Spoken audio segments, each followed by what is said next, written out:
Can you peak too early? Is it bad news to keep winning? And are you worse going into a World Cup knockout because you haven't lost yet?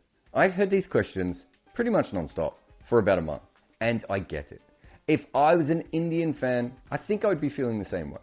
And I know this because in 2003, I backpacked my way all the way to South Africa for that World Cup as a fan, and I watched Australia lose no matches, which meant that in our minds, Australia were one game closer to losing, because that's how it works, right? So the big question has to be, is it a problem that India has not lost a match in this World Cup yet? This video is brought to you by Wicket Cricket Manager. This show was made by HCLTech, a company that believes in partnerships so much you can read their name on the Australian shirt. This show leans in hard on data and technology, so we are proud to work with HCLTech, leaders in their field. In order to answer this question, we need to look a little bit at World Cup history. Have teams ever won a World Cup without losing a game? In 1975, to win a World Cup, you only had to play in 5 games, and West Indies didn't lose. So it actually took 3 Cricket World Cups for the West Indies to lose a game. And none of this is surprising. The West Indies were the best team in the world over the first 2 decades. Until 1983, they actually won 72.5% of their matches. But if you look at them until 1991, they won at twice the rate of the second best team. They didn't lose much even outside of World Cups. They were light years ahead of other teams in terms of tactics, but also in taking ODI cricket seriously, plus they were pretty good at Test cricket, right? This record is simply amazing, and losing in tournaments didn't cause them too many problems over those first 2 World Cups. In fact, at that point in the tournament structure, going unbeaten was probably your best chance of winning. But to do it over 2 World Cups in a row, that is incredible. Of course, Australia went even further than that. They won 3 World Cups on the bounce. And unlike the West Indies, it was in 3 different nations. It would be simply amazing if any team could ever match that, let alone beat it. But what is talked about less is that Australia didn't lose a game at the World Cup over 34 matches. They had a tie, but that was about it. They were an incredible team.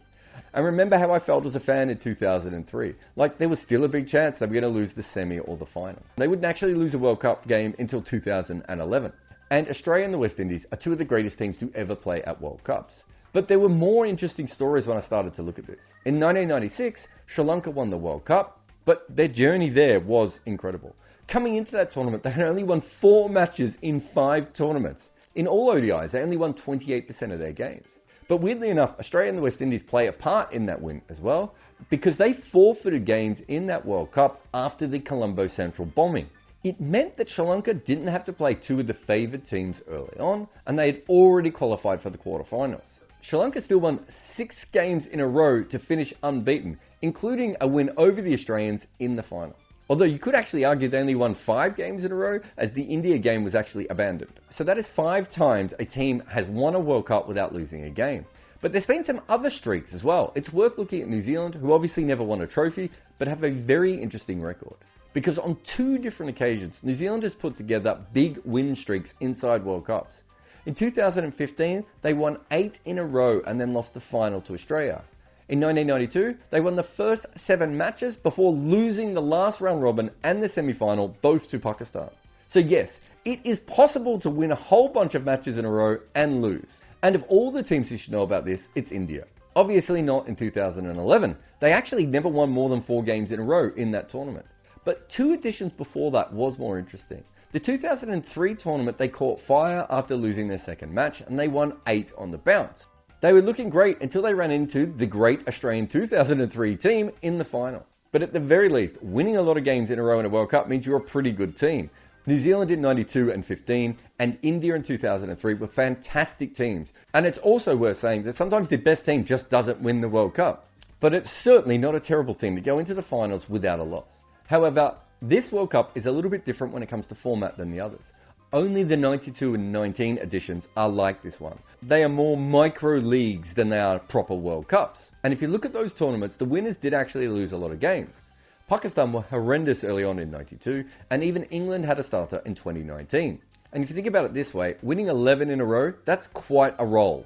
In fact, If India managed to do that in this tournament, it would mean that they would be the equal 6th highest streak of all time in ODI cricket. They already have the equal most wins in a row by an Indian side ever. So to do this in a World Cup, at home, with the pressure they're under, just extraordinary. But what about those other questions? Can you peak too early? Of course you can.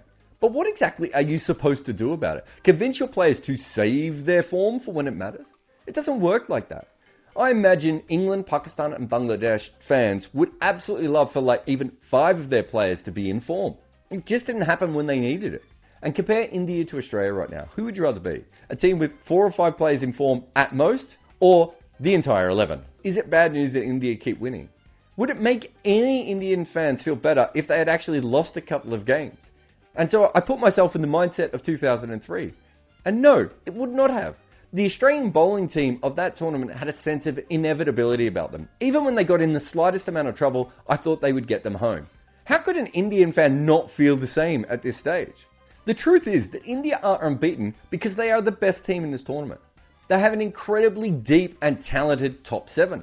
And with the ball, they can beat you with spin or seam.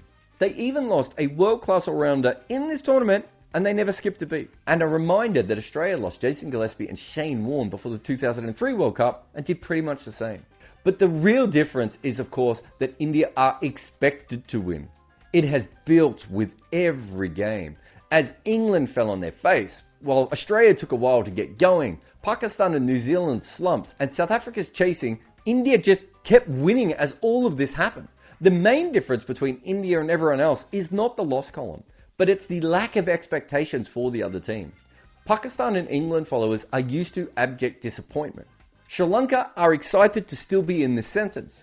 A loss for South Africa and New Zealand is kind of half expected. The inherited sadness of those two teams comes to every World Cup. And Australia might see a win as part of their divine greatness to be able to steal this title. They're not going to spend a lot of time crying into their 5 other cups. India was supposed to win this once it was at home. They were supposed to win it after each win that little bit more. It is different for India because they have built a fortress of solitude in this ginormous group stage. And their fans are still annoyed by 2015, 16, 17, 19, 21 and 22. They have to win this. They have won every game. They are at home with so many fans and more expectations than any cricket team has ever had. But that doesn't guarantee anything. But neither would have losing earlier in the tournament. One way or another, World Cups always come down to knockout games. The toss, the conditions, one spell or innings can change everything. 9 straight wins don't mean much in the semi-finals because World Cups are about problem solving.